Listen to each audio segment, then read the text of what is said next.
तो आज मैं 4 कुंजियों के विषय में बात करूंगा कि किस रीति से आपको आज इस समय पे जीना है कि आप तैयार पाए जाओ जब प्रभु का आगमन हो। निकालेंगे सब जन वचन रोमियो की पुस्तक 13 उसका 11 से पढ़ेंगे, 11 से लेकर 14 तक।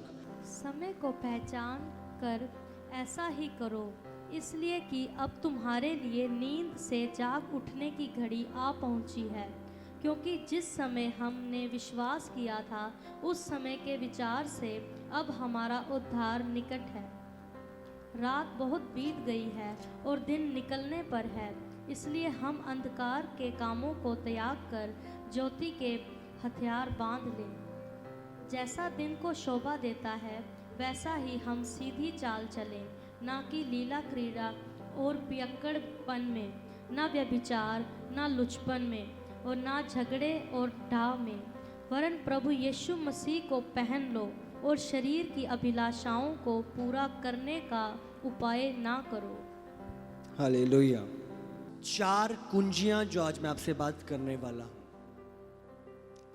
सबसे पहली कुंजी है जो आपने इस अंतिम समय में स्मरण रखनी है। सबसे पहला है जागते रहो। सबसे पहला क्या है? जागते रहो। हालेलुया। अगर जब हम इसको 11 से पढ़ते हैं,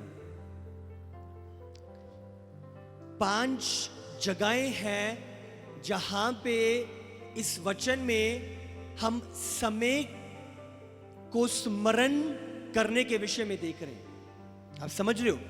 यहां पे 5 बारी समय के विषय में बात हुई है इस कलाम में। सबसे पहले बाइबल कहती है समय को पहचान कर। आप देख रहे हो कौन से समय? जो अंतिम समय के चिन्ह आप नजर आते हुए देख रहे हो। समय को पहचान कर। दूसरा हम देखते हैं इसीलिए कि अब तुम्हारे लिए नींद से जाग उठने की घड़ी आ पहुंची है। दूसरा, जाग उठने की घड़ी, समय की बात हो रही है। अब देख रहे हो, पहले समय की पहचान और दूसरा जाग जा, क्योंकि नींद से जाग उठने की घड़ी आ पहुंची है। तीसरा, क्योंकि जिस समय हमने विश्वास किया था। दोबारा तीसरा, जिस समय की बात हो रही है। चौथा, उस समय के विचार से अब हमारा उद्धार निकट है। समय, दोबारा से हम समय के विषय में देखते हैं। अगला 5वां, रात बहुत बीत गई है और दिन निकलने पर है। 5वां, यहां पे भी प्रभु समय की बात कर रहा है। रात बहुत बीत गई है और दिन निकलने पर है। आप समझ रहे हो? समय की बात इस वचन में प्रभु बात कर रहा है। तो सबसे पहला जो हमें स्मरण रखना है, इस समय को जागते हुए हमने, बाइबल में लिखा है अंधे नहीं बनना। पहले क्या लिखा है? इसीलिए तुम्हारी नींद से जाग उठने का समय आ पहुंचा है। आप आंखें बंद करके चीजों को इग्नोर नहीं कर सकते। आप अपनी संतुष्टि के लिए यह नहीं कह सकते सब ठीक हो रहा है, कुछ नहीं होगा।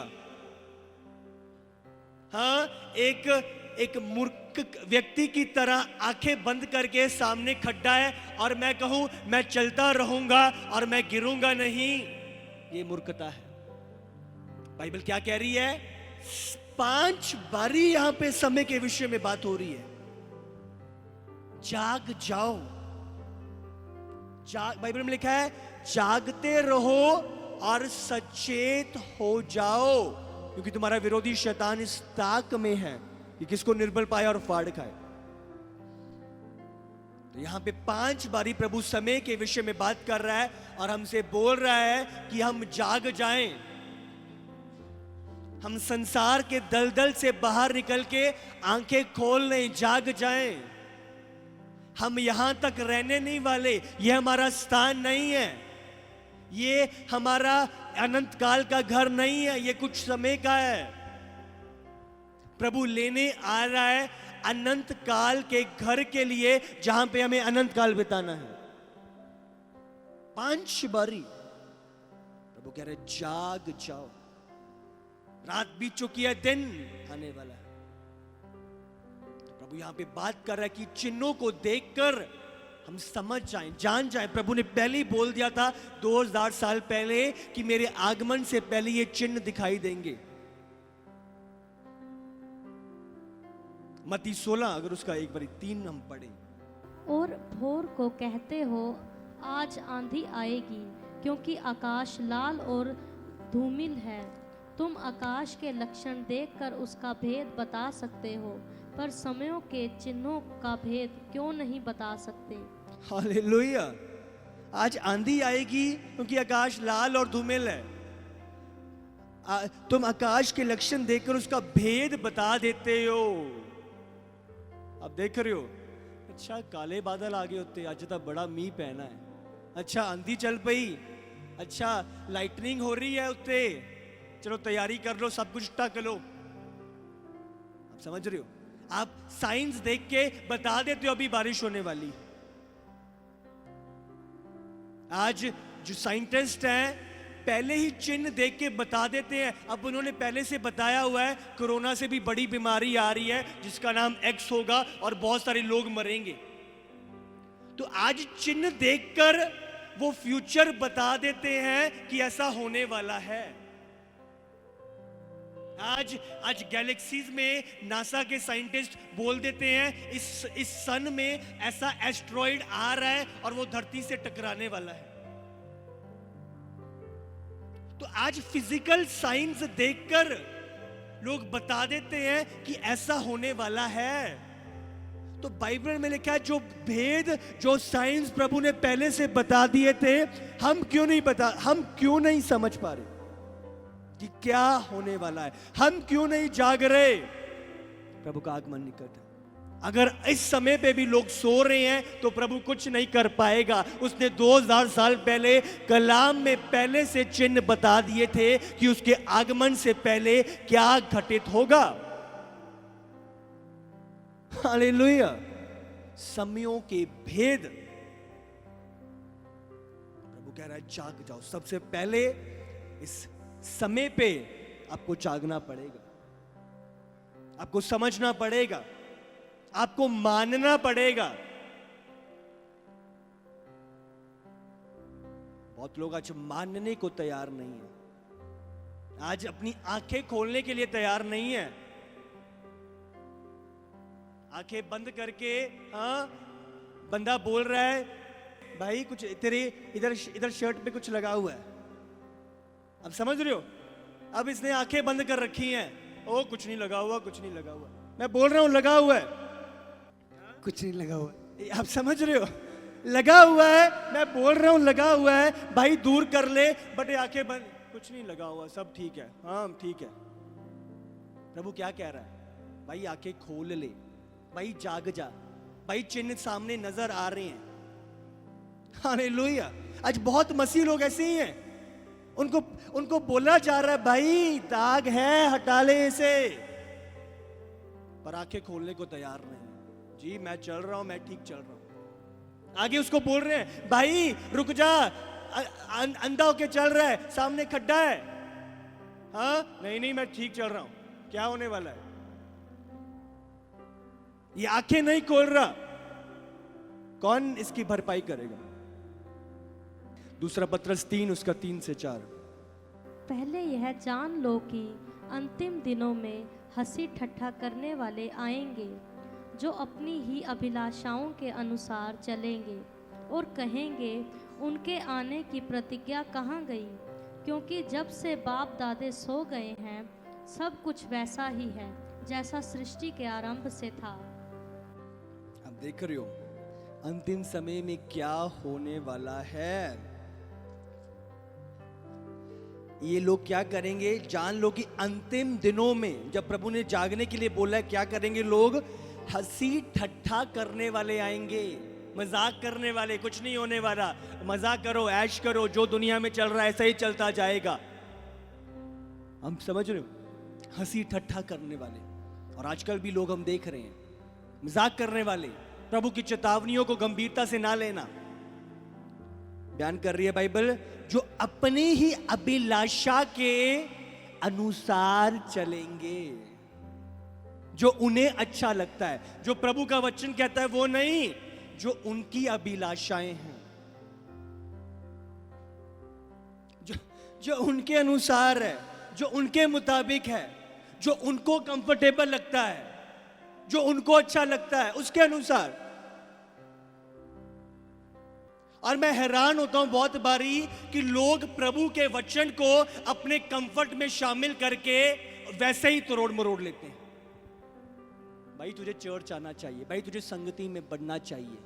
ओ जो तो प्रभु बुलाएगा आप ही आ जाएंगे असी। जो तो प्रभु की बुलाहट होएगी ता प्रभु ले आएगा।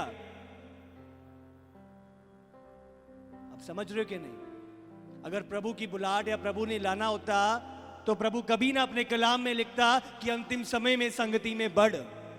अगर लिखा है बढ़ तो वो तेरी जिम्मेदारी है बढ़ने की, वो प्रभु की जिम्मेदारी नहीं है। प्रभु ने अपने कलाम में अपनी जिम्मेदारी को पूरा कर दिया है तुझे बताने का। अब समझ रहे हो क्या नहीं? बाइबल प्लेन है, बाइबल गड़बड़ी की किताब नहीं है, बाइबल सिद्धता की खराई की पुस्तक है। Hallelujah, plane.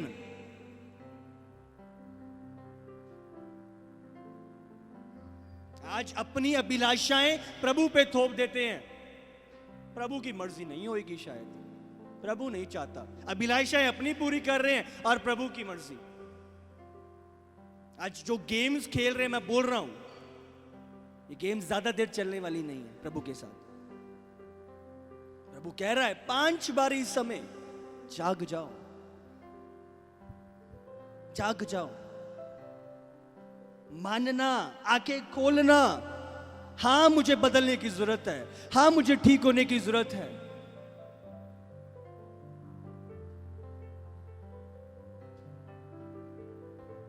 अपने कंफर्ट को देख के, हां प्रभु की योजना में अपने आप को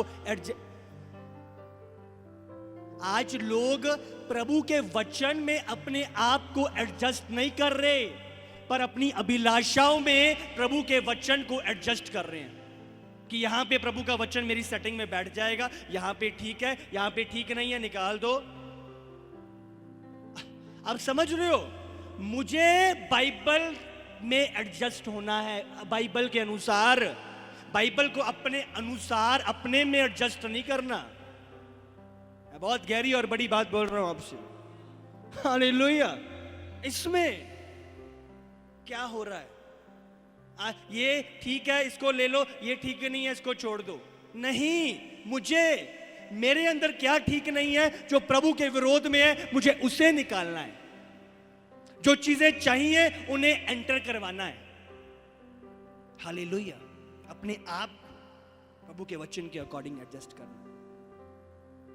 और ये कैसे होएगा? जब मैं अपनी आंखों को खोलूंगा, जब मैं प्रभु के वचन को सुन के चिन्हों को देखते हुए जांचूंगा अपने आप को। जाग जाओ, समय आप पहुंचा है, रात बीत गई है, दिन निकलने पे है। अब समझ रहे हो? जब हमने प्रभु को ग्रहण किया था, ये 3 उद्धार के विषय में हम पढ़ते हैं, यह बाइबल हमें बताती है। मुक्ति सबसे पहली जो हो चुकी है हमारी मुक्ति, वो कौन सी मुक्ति है? पाप की सजा से हमारी मुक्ति हो चुकी है जब हमने यीशु को ग्रहण किया। हम नरक की ओर जा रहे थे, क्या हुआ? उसको ग्रहण किया तो जो पाप करने की सजा थी अनंत काल की, उससे मुक्ति हमें मिल गई जब हमने प्रभु को ग्रहण किया। समझ रहे हो कि नहीं? अभी जब मैं चल रहा हूं प्रेजेंट में, क्या हो रहा है? प्रभु का कलाम मुझे पाप की सामर्थ्य से आजाद कर रहा है। अब समझ रहे हो क्या हो रहा है? पाप की सजा से मैं आजाद हो चुका हूं, अब पाप की सामर्थ्य से प्रभु का आत्मा मुझे आजाद कर रहा है। मैंने कहा सिद्ध बन जैसे तेरा स्वर्गीय पिता सिद्ध है। बाइबल में लिखा है तेरे मन के नए हो जाने से तेरा चाल चलन भी बदलता जाए। अब समझ रहे हो क्या हो रहा है? जब मेरा मन का नवीनीकरण हो रहा है, पाप की सामर्थ्य से प्रभु मुझे आजाद कर रहा है। हालेलुया। और एक समय आने वाला है भविष्य में, अनंत काल का जीवन स्वर्ग में, जब प्रभु मुझे पाप की हजूरी से ही, पाप से ही पूरी तरह से अलग कर देगा। पाप का नामो निशान मेरे निकट ना होगा, उसकी हजूरी मुझसे पूरी तरह से दूर हो जाएगी। हालेलुया। प्रभु चाहता है इस समय में जब प्रभु ने ठहराया है, हम लिपटे रहें, हम तैयारी करें, हम जांचें, हम कठोर ना बन जाएं, अपने हृदय को निर्बल करके नम्रता के साथ ग्रहण करें। उसका आगमन निकट है, मुझे बदलने की जरूरत है, मुझे पाप की सामर्थ्य से फ्री होने की जरूरत है। मैं सिद्ध नहीं हूं, मुझे प्रभु की जरूरत है, मुझे संगति की जरूरत है, मुझे अगुवाई की जरूरत है, मुझे मार्गदर्शन चाहिए, मुझे कोई मेरी गलती बताने वाला चाहिए। आज शैतान ने कलीसिया में जो एक बड़ा तीर छोड़ा हुआ है बुरा मानने का, आप समझ रहे हो? और ये तीर बहुतों को, मैं बोल रहा हूं विश्वासियों को, नरक की दिशा में लेके जाएगा। जो आज जाग नहीं रहे बट बुरा मान के अपने दर्शन से अलग हो रहे। आप समझ रहे हो? आज लोग करेक्शन नहीं चाहते। आज जैसा हम चल रहे हैं प्रभु उसी को सिद्ध मान। आंखें खोलो। आत्मिक जन जो आप नहीं देखते, क्योंकि जो आपकी आंखें बंद हैं वो अपनी खुली आंखों से देखते हैं। तो ये ना बोलो कि सब कुछ जांचो कहां। हाँ, अगर कुछ बोला जा रहा है तो है, मुझे जांचना है। मुझे आज सफाइयां नहीं देनी कि मैं कितना अच्छा या भला या कितना धार्मिक या कितना आत्मिक हूं, मुझे जांचना है। समझ रहे हो? भाई हमने कहा एक टैक्स कलेक्टर आया, एक चुंगी लेने वाला, और एक पापी आया। प्रभु मैं तो बड़े दान भी देता हूं, प्रभु मैं तो बड़ी संगति भी करता हूं, प्रभु मैं तो रोज चर्च। और वो पापी गिड़गिड़ा रहा है प्रभु के आगे। वो चुंगी लेने वाला गिड़गिड़ा रहा है प्रभु के आगे। प्रभु मैंने बहुत गुनाह किए हैं, बहुत गलतियां करी है, प्रभु मुझे क्षमा कर, मुझे ठीक कर प्रभु। प्रभु पे निर्भर हो रहा है। आप समझ रहे हो क्या? किसकी प्रार्थनाएं सुनी जाएंगी? नम्र, हाँ, जो प्रभु पे निर्भर है, तो जांच रहे, हाँ कुछ चीजें हैं मुझे ठीक हो। आप कदम बढ़ाते हो, मुझे पता है मैं निर्बल हो रहा हूं, मुझे संगति में जाना है। हाँ, मैं ठंडा हो रहा हूं, मुझे आग के घेरे में जाना है जलने के लिए। आप ठंडे गुनगुने नहीं बैठे रहते, आप कदम बढ़ाते हो आग की ओर, जलने के लिए। आत्मिक आग की भूख और प्यास। हालेलुया। जब कुछ समझना है, जानना है, जागरूक होना है, ऐसे लोगों से बचे रहना है जो संसारिक हैं, जो सिर्फ जिनका ध्यान शारीरिक बातों पे लगा हो। रियलिटी की ओर जाग जाओ। हालेलुया। दूसरा, सबसे पहला जाग जाना, और दूसरा युद्ध करना। रोमियो 13 का पढ़ो एक बारी, 12 से। रात बहुत बीत गई है और दिन निकलने पर है, इसलिए हम अंधकार के कामों को त्याग कर ज्योति के हथियार बांध लें। इसलिए हम अंधकार के काम को त्याग कर ज्योति के हथियार बांध लें। हथियार क्यों बांधे जाते हैं? युद्ध के लिए, हाँ, लड़ने के लिए, इफिसियों 6 में पढ़ते हैं, अपने आत्मिक वस्त्र पहन ले। आप समझ रहे हो, आत्मिक हथियार बांध ले युद्ध के लिए। इसका मतलब इस दूसरा आपको इस अंतिम समय में लड़ना है। हालेलुया। बदलाव आपके जीवन में अगर कल आ रहा है तो आज के आप तैयार हो। हालेलुया। बाइबल में लिखा है, इसीलिए हम अंधकार के कामों को त्याग कर ज्योति के हथियार पहन लें। जैसे वचन में क्या पढ़ते हैं, सबसे पहले अंधकार के कामों को त्याग देना है, अंधकार की चीजों को निकाल देना है, अपने से दूर कर देना है। निकालो वचन इफिसियों 5:8। चीजों को, क्योंकि तुम तो पहले अंधकार थे, परंतु अब प्रभु में ज्योति हो, अतः ज्योति की संतान के समान चलो, क्योंकि ज्योति का फल सब प्रकार की भलाई और धार्मिकता और सत्य है। हालेलुया। तो बाइबल में लिखा है अंधकार को त्याग दो, छोड़ दो। पहले तुम अंधकार के थे, पहले तुम अंधकार के काम करते थे, अब छोड़ दो, अब ज्योति के संतान के समान चलो। पहले वो चलन थी, वो ईर्ष्या थी, वो लोगों का विरोध, अनाज्ञाकारिता, वो छोड़ दो। अब प्रभु कह रहा है अब ज्योति के संतान के समान चलो। वो चोरियां, वो व्यभिचार, वो घमंड पहले था, वो अंधकार को त्याग दो अपने अंदर से। अब मैं ज्योति की संतान के समान चलने के लिए बुलाया गया। हालेलुया। वॉक इन लाइट, ज्योति में चलो।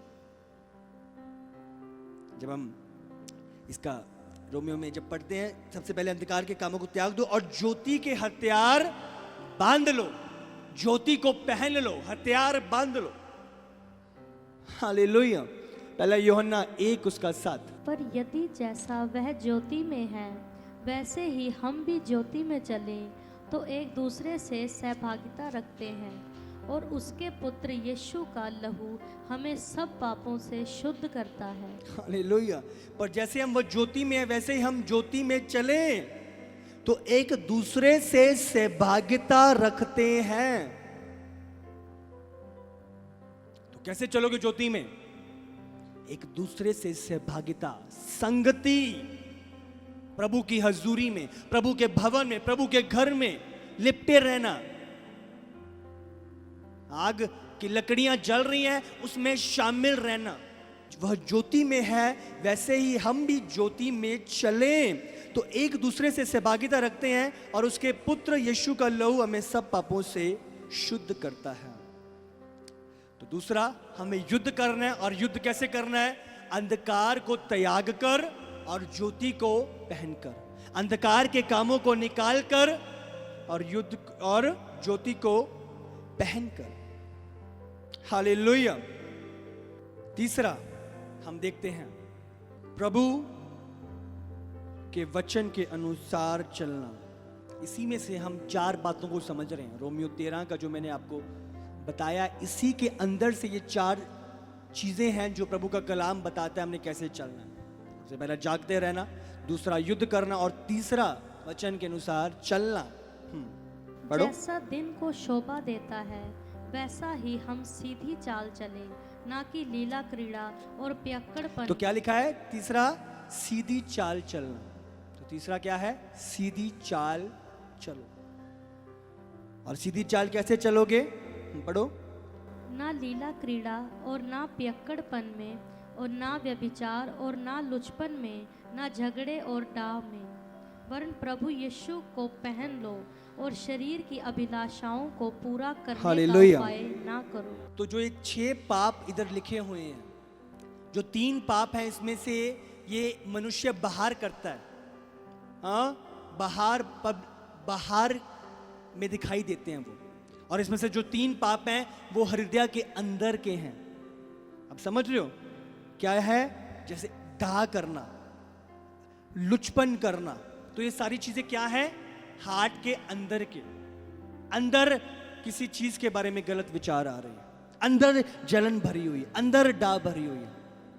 तो ऐसी चीजें जो प्रभु का कलाम कह रहा है, जो बाहर है और वहीं पे उतना ही जो चीजें अंदर हैं हमें निकालने की जरूरत है, उसके अनुसार चलना, प्रेम को पहन लेना। समझ लो, पहले जलन करता था जब अंधकार की संतान था, पर अब नहीं। पहले डाह करता था, पहले व्यभिचार था, पर अब नहीं। पहले मलिनता थी, पर अब नहीं। अब मैं ज्योति में प्रवेश कर चुका हूं और अब मैं ज्योति के अनुसार चलने के लिए बुलाया गया हूं। हालेलुया। पहला थिस्सलुनीय 5 उसका 5। तो प्रभु चाहता है इन चीजों को हम दूर करें, इनका इनकार करें अपने जीवन से, इनको हटाएं। पढ़ो। क्योंकि तुम सब ज्योति की संतान और दिन की संतान हो, हम ना रात के हैं और ना अंधकार के हैं। हालेलुया। क्योंकि हम ज्योति की संतान हैं। ज्योति में क्यों चलना है, ज्योति के हथियार क्यों पहनने हैं? क्योंकि उसी की संतान है। अंधकार में क्यों नहीं चलना? क्योंकि ज्योति की संतान। हालेलुया।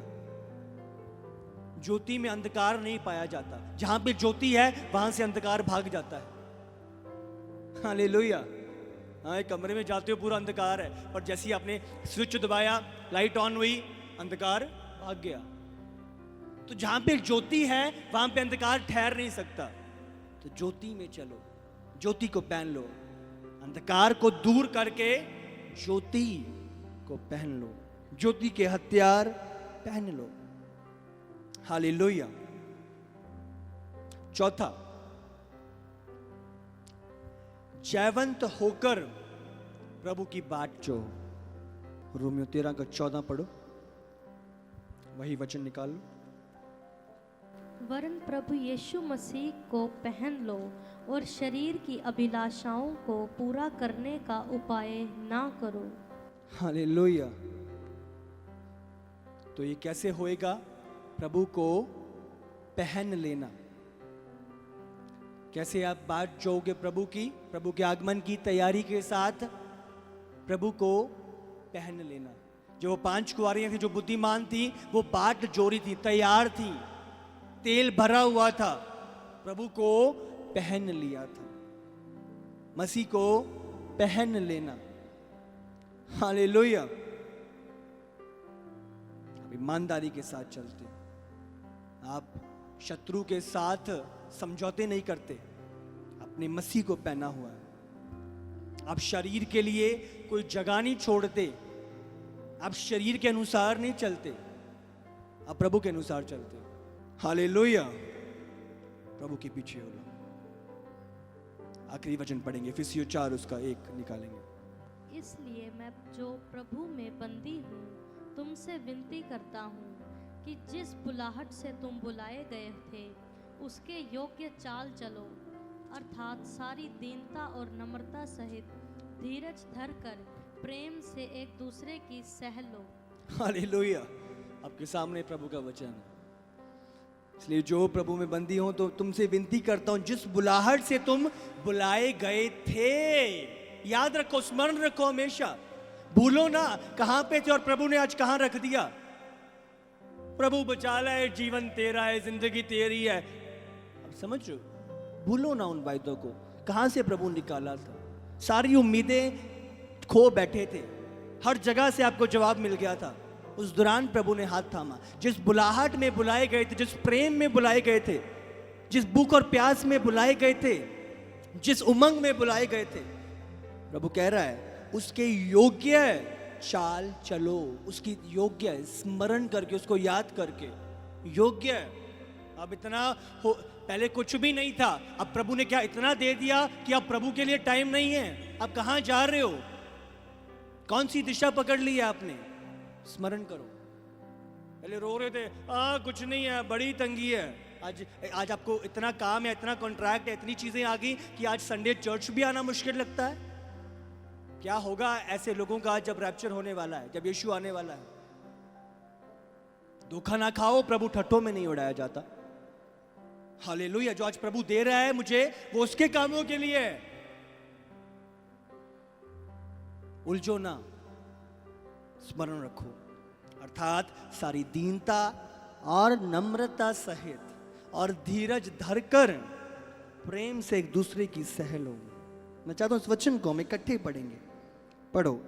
अर्थात सारी दीनता और नम्रता सहित और धीरज धरकर प्रेम से एक दूसरे की सह लो। दोबारा से इसे पढ़ेंगे। अर्थात सारी दीनता और नम्रता सहित और धीरज धरकर प्रेम से एक दूसरे की सह लो।